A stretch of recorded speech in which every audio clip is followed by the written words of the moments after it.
Hello मेरे प्यारे विद्यार्थियों, welcome to our my YouTube channel. मेरे चैनल पे आप सभी का स्वागत है। आज हम लोग हिंदी के चैप्टर नंबर क्लास 10 के हिंदी के चैप्टर 2 पढ़ेंगे। जो हम पार्ट 1 आप लोग को बता दिए, जो कवि का परिचय था वो हम बता दिए आपको। आज हम लोग उस कहानी के बारे में पढ़ेंगे। उस कहानी में क्या क्या बताया गया है, क्या है नहीं, उसके बारे में बताएंगे। और उसके ये आपको 5-10 मिनट का समय लगेगा इसमें। उसके बाद फिर आपको क्वेश्चन आंसर इस वक्त कराएंगे। जो ऑब्जेक्टिव होते हैं, सब्जेक्टिव जो होता है प्रश्न उत्तर, वो भी करेंगे अभी। लेकिन पहले कहानी के बारे में पढ़ लेते हैं कि कहानी में क्या क्या है, इसके बारे में बताया गया, किनके ऊपर कहानी है। इस चैप्टर का पहले नाम है 20 का दांत। इस नाम है पाठ का सारांश। अभी हम दो पाठ का सारांश थोड़ा सा देखेंगे। इनका कवि का परिचय हम लोग पढ़ लिए थे कल, यानी पहले पार्ट में हम लोग पढ़ लिए थे इसको। इसे 20 के दांत के लेखक है आपका नलिन बिलोचन शर्मा, जो कि पटना के रहने वाले थे। और इनका जन्म 18 फरवरी 1916 ईस्वी में हुआ था, पटना के बादर घाट पे। और ये पटना भोजपुरी बोलते थे। और इनका जो एमए किए थे वो पटना यूनिवर्सिटी से ही एमए किए थे। और इनका मृत्यु 12 सितंबर 1961 ईस्वी में हो गया था। यानी एक दूसरे के अपोजिट था। जन्म 1916 में हुआ और मृत्यु हो गया 1961 ईस्वी में। ठीक है, 1961 ईस्वी में जन्म हुआ, 1916 में। एक दूसरे के अपोजिट समझिए है। तो ये आपका जन्म 16 में हुआ, 1961 में मृत्यु हो गई। हम लोग कवि परिचय पढ़ लिए थे। आज हम लोग पाठ का सारांश पढ़ेंगे कि इसमें क्या क्या कहानी मतलब बताया गया है। देखिए, इस कहानी में एक सेन साहब होते हैं जिनका मेन किरदार है। सेन साहब है एक, फिर जैसे कि सेन साहब है और उनका एक बेटा है जिनका नाम है खोखा। ऐसे नाम है उनका, कासू नाम है, लेकिन हम लोग जो सेन साहब उनको प्यार से खोखा बुलाते हैं। बंगाल की भाषा है। बंगाल में छोटे बच्चों को खोखा और लड़कियों को खोखी कहा जाता है। ये बंगाल की भाषा है। और चलिए इसमें आगे पढ़ते हैं। एक सेन साहब नाम के अमीर व्यक्ति थे। किसी गांव में सेन साहब नाम के एक अमीर व्यक्ति थे जिनके 5 लड़कियां थे एवं 1 लड़के थे। 5 लड़कियां 1 लड़के थे। और उसमें 5 लड़कियां के नाम था, एक था आरती, सोफाली, सीमा और रजनी, और एक और था आरती। ये 5 लड़कियां था, एक लड़का था जिनका नाम था कासू। और उनको प्यार से सेन साहब खोखा बुलाते थे। अब इनके परवरिश के बारे में, जैसे कि और जो खोखा लड़का था बहुत प्रेम भाव से, मतलब आखिरी उम्मीद था वो।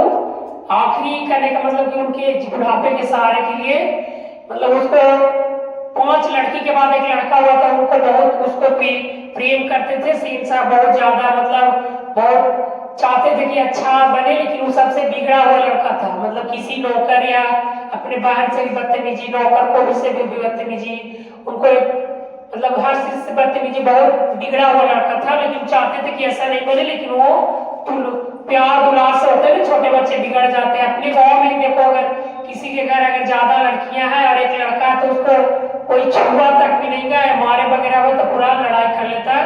इसी हिसाब उनके सेन साहब के घर में था। और उनके पास 5 बेटियां 1 बेटे थे। बेटियों के लिए अलग नियम था और बेटों के लिए अलग नियम था। शिक्षा पढ़ाई जो भी दोनों के लिए अलग अलग बांटे गए थे। और इसे लड़कियों के खेलने के लिए अलग एक समय बता दिया गया था कि इसी शाम के समय में तुम लोग को जाना है और खेल के आना, घर से बाहर भी नहीं जाना है, घर के ग्राउंड में ही खेलना है। लेकिन लड़का को पूरा स्वतंत्र था, वो कहीं भी आ जा सकता था, कुछ भी बिगाड़ सकता, तोड़फोड़ यानी कुछ भी कर सकता है। लेकिन लड़कियां के सख्त मना किया गया था कि तुमको नहीं सामान तोड़ना है, नहीं कहीं बगीचा में भी नहीं जाना है। जस्ट घर के सामने एक ग्राउंड था, उसमें ही शाम के समय खेलना है और फिर वापस आ जाना है। घर से बाहर कभी नहीं जाने था। लड़कियां उन लोगों को एक कठपुतली के रूप में था और बेटा पूरा स्वतंत्र रूप में था। अब उसी में फिर एक आगे वो जो सेन साहब थे, उनके एक नई मोटर गाड़ी लिए थे जिनका दाम था 7,500 रुपए। ब्लैक थी, काली गाड़ी थी उनकी, जो 750 रुपए का, तो 7,500 का था। वो मतलब नया खरीदे थे और उसको ऊपर बहुत, मतलब सेन साहब को बहुत गर्व था कि मेरे नई गाड़ी, चमकती हुई एक कार ब्लैक कलर की थी और उसको 7,500 में खरीदे थे। उसका नाम था स्ट्रीम लैंडर। काली चमकती हुई खूबसूरत गाड़ी थी। सेठ साहब उस पर बहुत, उस गाड़ी पर बहुत ही नाज था कि मेरे पास एक गाड़ी था, और उसको गाड़ी पर बहुत ध्यान रखता था कि उस पर कोई धब्बा यानी गंदा नहीं हो जाए। उसके लिए एक स्पेशल क्लीनर और जो साफ सफाई करता है ना उसको क्लीनर बोलते थे। एक स्पेशल उस गाड़ी के लिए क्लीनर था, थोड़ा सा भी धब्बा या धूल पड़े तो उसको तुरंत साफ करे। एक सोफर था, सोफर मीन्स ड्राइवर होता है, जो ड्राइवर को सोफर भी हम लोग बोलते हैं। ड्राइवर था सेन साहब का, सोफर उसको बोलते थे। इस सच ताकती बताया था कि इस पर कुछ भी स्क्रैच या खरोच नहीं लगना चाहिए था। अगर लग जाता तो ड्राइवर और क्लीनर को खैर नहीं, यानी जो भी बोलते हैं हम लोग की अगर ये कर दिया तो तुम्हारे खैर नहीं, हम लोग भी बोलते तो वही वहां पर था। क्योंकि खोखा सबसे छोटा और सेन साहब के नाउम्मीद बुढ़ापे की आंखों की तारा था, इसलिए मोटर को कोई खतरा था तो वो मतलब जो गाड़ी था केवल उसी सेन थी खोखा से खतरा था, और किसी और 5 बेटिया से कोई खतरा नहीं, क्योंकि वो लोग कोई काम बिगाड़ती नहीं थी। लेकिन वो खोखा था जो हर काम बिगाड़ देता है, उसको कोई बोलता नहीं था। और एक दिन की बात है, वो गाड़ी लगा हुआ था तो एक मदन नाम का लड़का था जो उसके गाड़ी के पास चला गया। उसको गाड़ी को मतलब मदन था एक गिरधर नाम के आदमी था जो सेठ साहब के अथी थे, मतलब उनको कंपनी में उसको क्या बोलते हैं क्या किरानी थे। वो किरानी मतलब गिरधर नाम के एक आदमी उनको सेठ साहब की कंपनी में किरानी था। उसी का लड़का एक मदन था जो गाड़ी के देखते हुए उसको लगा कि थोड़ा सा गरीब आदमी था, गिरधर गरीब था, और उसका एक बेटा जिसका नाम था मदन।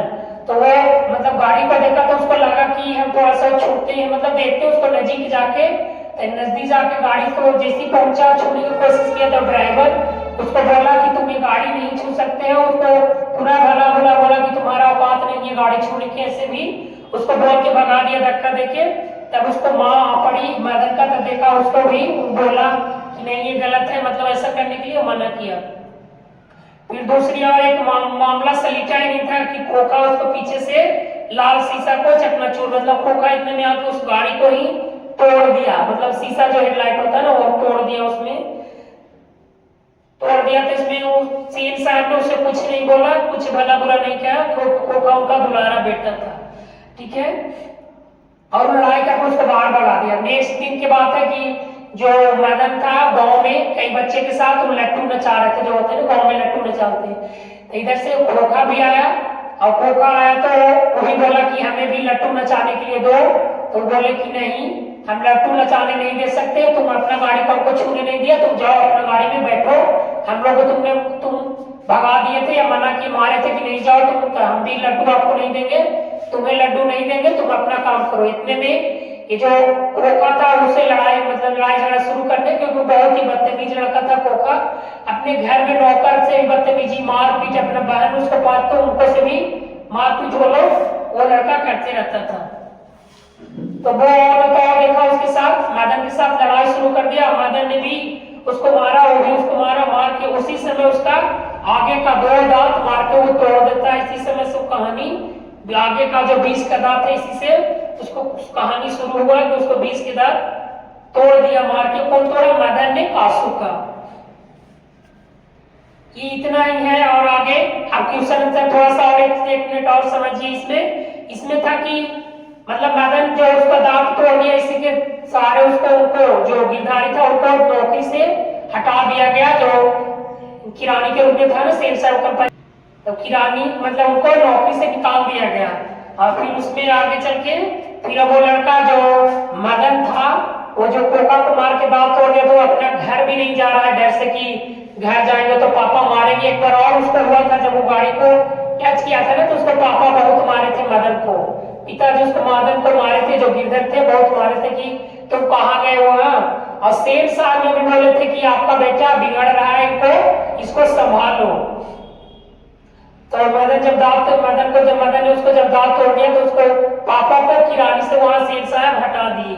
फिर वो जब बच्चा मदन था जो डर रहा था घर जाने के लिए, वो घर भी नहीं जा रहा था और बहुत डर रहा था कि घर जाएंगे तो पापा हमको मारेंगे। लेकिन यहाँ तो उल्टा ही चल रहा था, पापा मदन जो गिरधर थे उनको किरानी से हटा दिए गए थे सेठ साहब।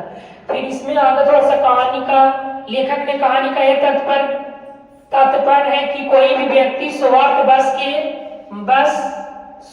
बस से ही अपमान सहता है। कहने का मतलब किसी को मान के चलिए कि हमको बगल वाला से मतलब है तो आपको कुछ ही बोल देगा तो आप थोड़ा सा सह लीजिए कि नहीं हमको इससे काम है इसीलिए अपना वो सहन कर लेता। तो यही कहानी का तात्पर्य ये लेखक ये कह रहे हैं कि कोई भी आदमी स्वार्थ बस के लिए ही किसी का अपमान सहता है। और इसमें इस कहानी में बहुत भेदभाव भी है, लड़का लड़की लिंग पर बहुत ज्यादा